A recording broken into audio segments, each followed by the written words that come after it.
Assalamualaikum warahmatullahi wabarakatuh.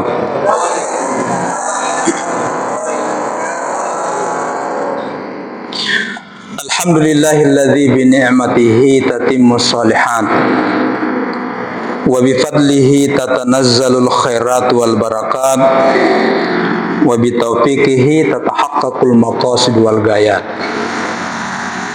Asyhadu an la ilaha illallah wahdahu la syarikalah wa asyhadu anna Muhammadan abduhu wa rasuluh. Allahumma fassalli wa sallim wa barik ala hadzal nabiyil karim wa ala alihi wa ashabihi ajmain. Amma ba'd. Faqad qala Allah ta'ala fi kitabihil karim, a'udzu billahi minasy syaithanir rajim.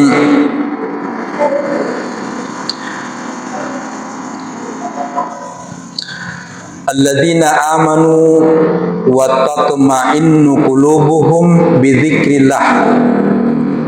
Ala bi dzikrillah tatma'innul qulub. Wa qala Allahu aidan yauma la yanfa'u malun wala banun illa man atallaha biqalbin salim. Wa qala Allahu aidan ya ayyatuhan nafsul mutmainnah irji'i ila rabbiki radiyatan mardiyah fadkhuli fi ibadi wadkhuli jannati. Shadaqallahul azim.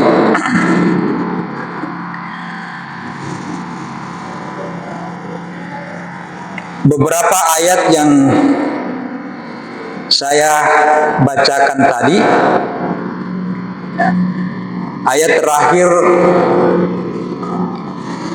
menginformasikan kepada kita bahwa nanti di akhirat Allah akan panggil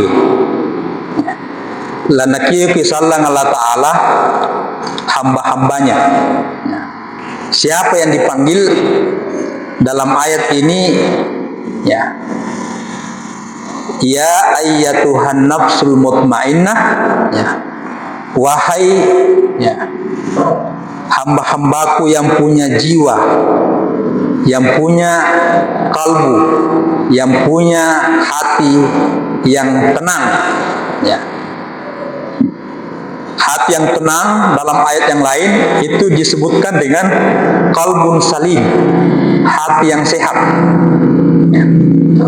Kepada pemilik hati yang tenang ini, hati yang sehat, Allah panggil, irji'i, kembalilah.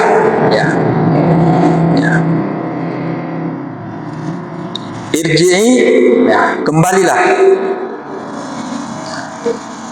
Wadkhuli fi ibadi wadkhuli jannati.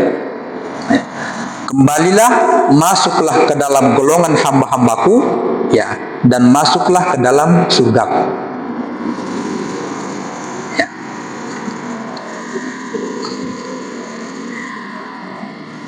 Selain itu, Allah Subhanahu wa Ta'ala menyebutkan beberapa orang-orang yang menjadi, yang dikategorikan sebagai orang-orang yang beruntung. Jadi selain pada kalangan para nabi, kalangan syuhada, para pejuang di jalan Allah, kemudian para as-solihin, orang-orang yang soleh, semua mereka itu adalah hamba-hamba yang memiliki kalbun salim, hati yang sehat, hati yang tenang. Nah, itu berarti bahwa kita semua ini berharap kalbu yang kita miliki ini adalah kalbu salim, kalbu yang sehat, kalbu yang itminan, yang tenang, yang senantiasa tunduk, senantiasa pasrah, dengan penuh kesabaran melaksanakan perintah-perintah Allah, meninggalkan larangan Allah Subhanahu wa Ta'ala. Jadi kita harus berusaha bagaimana agar kalbu yang kita miliki ini ya adalah kalbu yang salim, ya, kalbu yang itminan, yang sehat, yang tenang, ya, yang tunduk, ya, yang senang melakukan apa yang diperintahkan Allah, ya, yang senang, ya, kalau dia berada dan diberi nasihat oleh Allah, ya, bukan hati yang pembangkang, bukan hati yang tinggi hati, ya, bukan kalbu, ya, yang menyombongkan diri, ya, karena Allah juga mengingatkan itu, ya, apa itu, innal ladzina yastakbiruna an ibadati, ya, sayadkhuluna jahannama dakhirin. Sesungguhnya orang-orang yang beribadah kepadaku dalam keadaan angkuh, dalam keadaan sombong, ya, maka akan aku masukkan, kata Allah, ke dalam neraka, ya, dalam keadaan hina, ya. Jadi kalau begitu tidak semua orang yang rajin beribadah, ya, masuk dalam kategori hamba yang akan dimasukkan ke dalam surga, ya, ya. Karena menurut ayat ini ada orang yang beribadah tetapi dia menyombongkan diri, dia angkuh, ya, nah itu nanti tidak masuk ke dalam surga, tetapi akan dimasukkan ke dalam neraka, ya, neraka nanti dia tempatnya. Nah, dengan demikian bahwa kita hendaknya berusaha bagaimana agar kita memiliki ini kalbun salim, hati yang sehat. Nah, dalam ayat yang lain Allah menyebutkan, ya, innallaha la yughayyiru ma biqaumin hatta yughayyiru ma bi anfusihim. Sesungguhnya Allah tidak akan merubah, ya, tidak merubah nasibnya seseorang, keadaannya seseorang, kecuali seseorang itu sendiri, kecuali kaum itu sendiri yang mengubah, ya, keadaannya, ya. Jadi mengubah keadaan dari sesuatu yang sebelumnya bagus, ya, Allah tidak akan merubah kecuali dia sendiri yang merubah. Keadaan pada awalnya bagus, tapi dia, ya, melakukan atau, ya, membiasakan dirinya kepada hal-hal yang tidak bagus, nah, bisa saja dia menjadi yang tidak bagus, ya. Begitu juga sebaliknya, sebelumnya dia kurang bagus, ya, tapi dia berusaha, ya, untuk menjadi bagus, ya. Salah satunya dia berusaha melakukan hal-hal yang baik, bergabung bersama-sama, bergaul dengan orang-orang yang baik, maka dia akhirnya menjadi baik, ya, menjadi bagus, ya. Jadi tergantung dari usaha, tergantung dari kemauan kita untuk menuju apa yang kita inginkan, ya. Seperti kita semua ini, ya, seperti kita semua ini, kita pernah kecil, remaja, ya.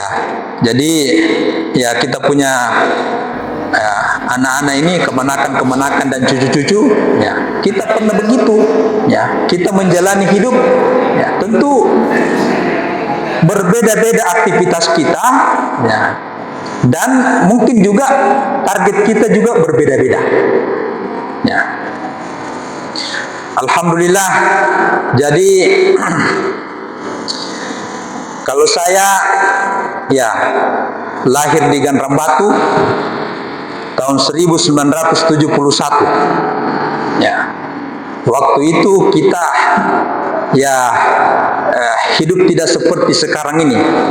Jadi anak-anakku sekalian, ya, kemenakan, ya, itu bapak-bapakmu itu, mama-mamamu yang susah dengan saya, waktu dia anak-anak itu dia susah, ya. Kalau mau dia air, ya, tidak langsung putar keran, tapi meron di bungun cuy, ya. Dulu ada bungun cuy, ya, atau taler di Kampung Balia, ya, ada di situ sumur. Ya. Jadi susah dulu hidup. Ya. Kalau pulang ke sekolah, ya sudah istirahat, ya sore-sore pergi lagi di sawah, ya pergi di kebun, ya. Alhamdulillah, ya. Jadi bahwa ternyata, ya kehidupan yang kita hadapi, ya itu adalah bagian yang membentuk kita, ya membentuk kita, ya sehingga menghadapi kenyataan-kenyataan yang kita hadapi itu membuat kita tegar, membuat kita mampu, ya, mampu menghadapinya. Ya. Nah, sekarang ini tantangan anak-anak kita, ya hebatnya karena kadang tidak dipantau atau di luar jangkauan orang tua. Ya. Dengan media, ya, media dalam bentuknya HP, ya, Android, tablet dan sebagainya, itu adalah tantangan bagaimana menggunakan media itu, ya, supaya dia bisa menghadapi kehidupannya itu, ya, dan merubah, ya, dari bagus menjadi lebih baik atau kurang bagus menjadi baik. Nah, jadi itu perlu kita pahami. Nah, dalam kaitannya dengan kalbu, ya, dalam sains dan Islam, salah satu buku menjelaskan, ya kita punya kalbu ini dalam bahasa Indonesianya disebut dengan jantung. Ya, jantung ini organ yang sangat vital dalam tubuh kita, ya. Karena jantung inilah yang memompa darah, ya, mengalirkan darah, yang darah ini memuat ada sari makanan, ada oksigen, ya, ada juga unsur-unsur yang lain, mineral apa dan sebagainya, ya. Darah inilah yang dialirkan ke seluruh tubuh kita ini, ya, sehingga tubuh kita itu sehat, ya. Karena kalau ada di antara anggota tubuh kita ini yang tidak teraliri darah, nah itu akan bermasalah. Lama-lama sering keram-keram, akhirnya bermasalah. Ya, akhirnya bisa menjadi mati. Ya. Jadi menurut kedokteran, kita punya jantung ini memompa itu, ya dalam 1 menitnya kurang lebih 70 kali. Ya, dalam 1 menit. Ya. Kemudian urat-urat kita ini, ya, jadi baik yang besar maupun yang kecil, katanya ini menurut ilmu kedokteran, kalau ini disambung-sambung begitu banyaknya kita punya urat nadi dan sebagainya itu, ya itu panjang sekali, bisa mencapai 96.000 kilometer, 96.000 kilometer. Ya. Dan itu teraliri darah secara keseluruhan itu hanya butuh waktu 23 detik. 23 detik. Ya.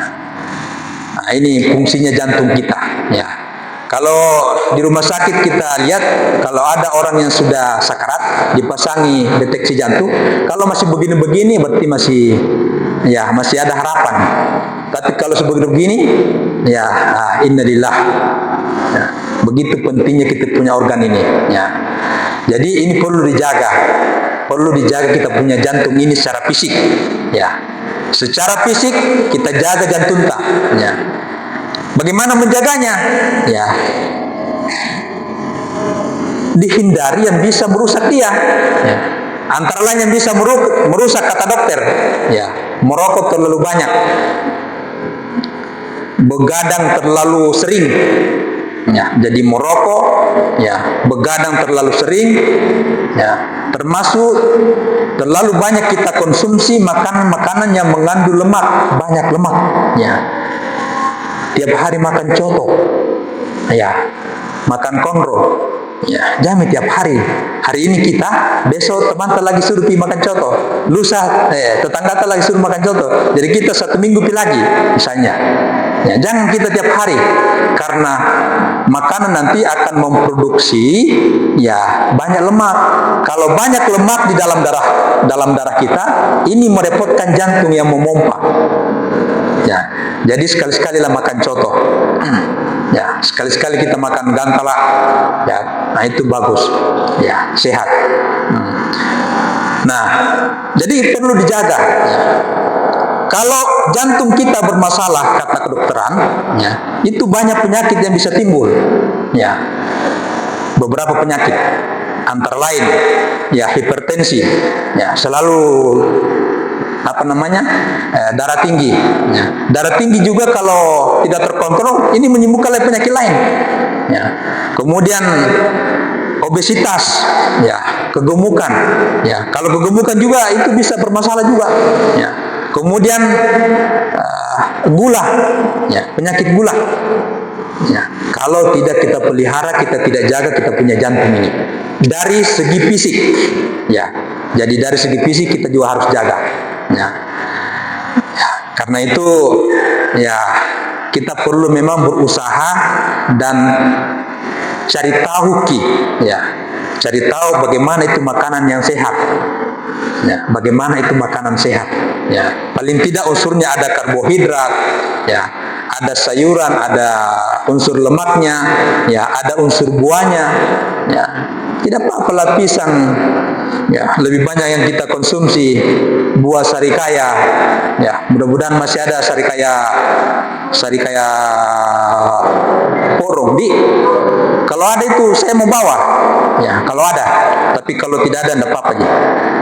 Banyak dibayang-bayang. Itu. Jadi kita berusaha konsumsi tadi itu, termasuk sayur, apalagi dibuang basah, daun kelor. Ternyata itu kelor, dulu banyak sekali. Hampir semua pagarnya orang ada pohon kelornya. Itu sangat bagus. Nah, itu dari segi fisik. Dari segi fisik kita harus jaga itu. Tentu saja dengan tidak mengabaikan organ-organ tubuh kita yang lain. Itu juga organ-organ tubuh kita juga yang lain harus dijaga. Tapi jantung ini antara lain organ vital yang kita miliki. Nah, dari segi psikis, seperti hadis Rasulullah SAW yang sudah kita hafal, Rasulullah bersabda, inna fil jasadi mudghah, idza saluhat saluhal jasadu kullu, wa idza fasadat fasadatil jasadu kullu, ala wahyal qalb. Ketahuilah bahwa pada setiap jasad, setiap individu, ada segumpal darah. Kalau segumpal darah itu bagus, maka baguslah seluruh tubuh itu. Dan sebaliknya, kalau segumpal darah itu rusak, maka rusaklah juga seluruh tubuh itu. Ketahuilah itulah kalbu, itulah jantung. Jadi jantung secara fisik, kalbu secara dalam istilah agama kalbu. Kalbu ini selain fungsi fisiknya tadi, sebagian ulama menyebutkan kalbu inilah menjadi sumber inspirasi. Kalbu inilah yang memberikan signal ke otak, untuk otak memberikan instruksi kepada organ tubuh kita. Jadi kalau motivasinya bagus, motifnya baik dari hatinya, inilah yang memberikan respon ke otak. Otak inilah yang memberikan perintah. Misalnya mau menyambut orang yang baik, akan memberikan instruksi, sambut dengan baik. Bagaimana? Senyum.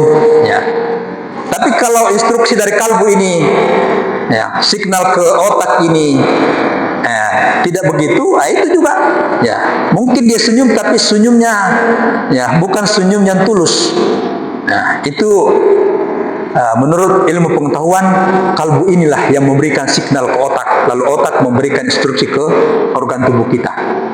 Nah, karena itu berdasarkan hadis Rasulullah ini, kita perlu menjaga, perlu memelihara, perlu mengembangkan bagaimana agar kita ini, hati kita ini, itu tadi menjadi hati yang baik.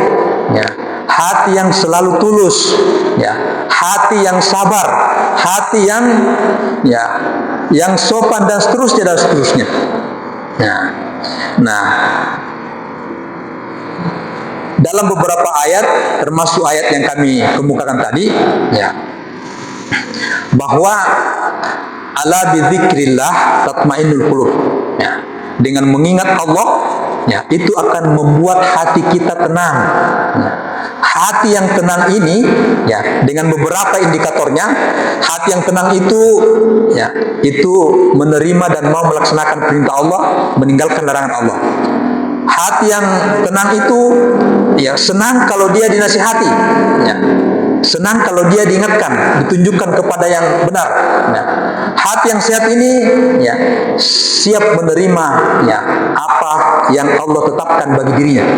Itu antara lain, ya, indikator-indikator kalbu salim, ya, hati yang sehat. Nah, petunjuk Al-Quran supaya hati kita ini terpelihara kesehatannya, terpelihara, ya, ketenangannya, ya, maka dengan zikir, ya, tentu zikir ini banyak, membaca Al-Quran, ya.